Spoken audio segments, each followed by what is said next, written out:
ସାଇରାମ। ଅନୁତାପ। ଏକଦା ଜଣେ ଲୋକ ତାର ବାଡ଼ିରେ ଗୋଟିଏ ଗଛ ଲଗାଇଲା।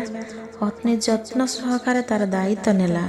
କିଛି ଦିନ ପରେ ଗଛଟି ଧୀରେ ଧୀରେ ବଢ଼ି ଡାଳପତ୍ର ମେଲାଇ ଦିନେ ଗୋଟିଏ ବିରାଟ ଗଛରେ ପରିଣତ ହେଲା। ଦିନ ପରେ ଦିନ ଗଲା। ସେହି ଗଛଟିରେ ସୁନ୍ଦର ଫୁଲ ଫୁଟିଲା। ଫୁଲରୁ ଫଳ ହେଲା। ଫଳ ଗୁଡ଼ିକ ପାଚିଲା ପରେ ତାର ବାସ୍ନାରେ ଚତୁର୍ଦିଗ ମହକି ଉଠିଲା। ସେହି ବାସ୍ନାକୁ ଆଘ୍ରାଣ କରି ଲୋକଟି ଜାଣିପାରିଲା ଯେ ଫଳ ଗୁଡ଼ିକ ଏବେ ଖାଇବା ଉପଯୋଗୀ ହୋଇଗଲାଣି।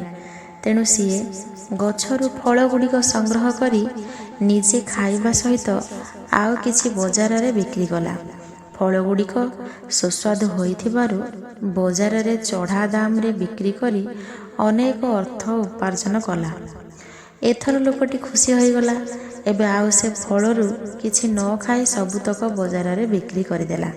ସେ ଏହିପରି ବାରମ୍ବାର କରିବା ଦ୍ୱାରା ଅଳ୍ପ ଦିନ ମଧ୍ୟରେ ଅନେକ ଧନ ସମ୍ପତ୍ତିର ମାଲିକ ହେଲା। ଏଣିକି ଲୋକଟି ତାର ଅଜାଣତରେ ଦିନକୁ ଦିନ ଧନ ମୋହରେ ଅନ୍ଧ ହୋଇଗଲା। ଏବେ ଆଉ ସେ ପୂର୍ବପରି ସେମିତି ଗଛଟିର ଦାୟିତ୍ୱ ନେଇପାରିଲା ନାହିଁ। କେବଳ ସେ ତାଠାରୁ ଅର୍ଥ ଉପାର୍ଜନ ଆଶାରେ ରହିଲା। ଧୀରେ ଧୀରେ ଗଛଟିର ମୂଳରୁ ଉଇ ଚରିବା ଆରମ୍ଭ କରି ତାର ସମସ୍ତ ଡାଳପତ୍ରକୁ ବ୍ୟାପିଗଲେ। ଲୋକଟି ଗଛରୁ ଉଇ ଛଡ଼ାଇବା ବେଳେ ତା ସହିତ କିଛି ବକଳ ମଧ୍ୟ ଖସି ପଡ଼ିଲା। ସେହି ବକଳ ଗୁଡ଼ିକ ସଂଗ୍ରହ କରି କିଛି ଜାଳିବା ସହିତ ଆଉ କିଛି ବଜାରରେ ବିକ୍ରି କଲା। ବଜାରରେ ଜାଳେଣୀର ବିଶେଷ ଚାହିଦା ଥିବାରୁ ସେ ତାର ଡାଳପତ୍ର ଗୁଡ଼ିକୁ ମଧ୍ୟ କାଟି ପକାଇଲା। ଲୋକଟି ଭାବିଲା, ଗଛଟିରେ ଯେ ପର୍ଯ୍ୟନ୍ତ ବଡ଼ ବଡ଼ ବାହୁ ଗୁଡ଼ିକ ଥିବ ସେ ପର୍ଯ୍ୟନ୍ତ ଏହିପରି କେତେ ଡାଳପତ୍ର ମେଲୁଥିବ। ମୁଁ ତାକୁ କାଟି ବିକ୍ରି କରୁଥିବି। ଏହା ମଧ୍ୟରେ ବର୍ଷା ଦିନ ଆସିଯାଇଥାଏ। ତୁହାକୁ ତୁହା ବର୍ଷା ମଧ୍ୟ ହେଉଥାଏ। ବର୍ଷା ପାଣିରେ ଗଛର ମୂଳରୁ ମାଟି ଧୋଇଯାଇ ଚେର ଗୁଡ଼ିକ ଉପରକୁ ଦେଖାଗଲା।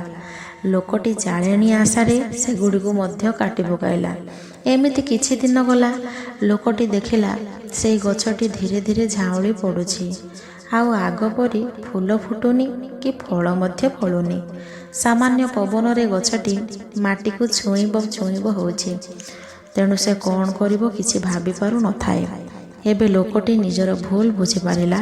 ସେଥିପାଇଁ ସେ ଅନୁତାପ କରିବା ସହିତ କିପରି ଗଛଟିର ପୁନରୁଦ୍ଧାର ହୋଇପାରିବ କେବଳ ସେହି ବିଷୟରେ ଚିନ୍ତା କରୁଥାଏ। ହଠାତ୍ ଏହି ସମୟରେ ଏକ ଭୟଙ୍କର ଝଡ଼ ବର୍ଷା ଆସିଲା। ସାଇଁ ସାଇଁ ପବନ ବହିବା ସାଙ୍ଗକୁ ମୁଷଳ ଧାରାରେ ବର୍ଷା ଛେଚି ପକାଇଲା। ଲୋକଟି ଘର ଭିତରୁ ଥାଇ ସେ ସବୁକୁ ଲକ୍ଷ୍ୟ କରୁଥିଲା। ଗଛଟି ବର୍ଷା ଓ ପବନର ପ୍ରକୋପ ସହି ନ ପାରି ଏକଡ଼ ସେକଡ଼ ହେଉଥାଏ। ଶେଷରେ ଗଛଟିର ମୂଳରେ ଆଉ ଯାହା କିଛି ମାଟି ଥିଲା ବର୍ଷା ଜଳରେ ତାହା ଧୋଇଯିବା ଦ୍ୱାରା ଚେର ଗୁଡ଼ିକ ହୁଗୁଳିଗଲା। ଚାହୁଁ ଚାହୁଁ ସାମାନ୍ୟ ପବନରେ ସେ ଅତି ଅସହାୟ ଭାବେ ତଳେ ଶୋଇଗଲା। ଏସବୁ ଦୃଶ୍ୟକୁ ସେହି ଲୋକଟି କେବଳ ଜଣେ ନୀରବ ଦ୍ରଷ୍ଟା ହିସାବରେ ଦେଖି ଚାଲିଥିଲା। ଏଣିକି ସେ ତାର ପୂର୍ବ କର୍ମକୁ ମନେ ପକାଇ ଅନୁତାପ କରିବା ସହିତ ନିଜକୁ ଧିକ୍କାର କରୁଥିଲା। ସାଇରାମ।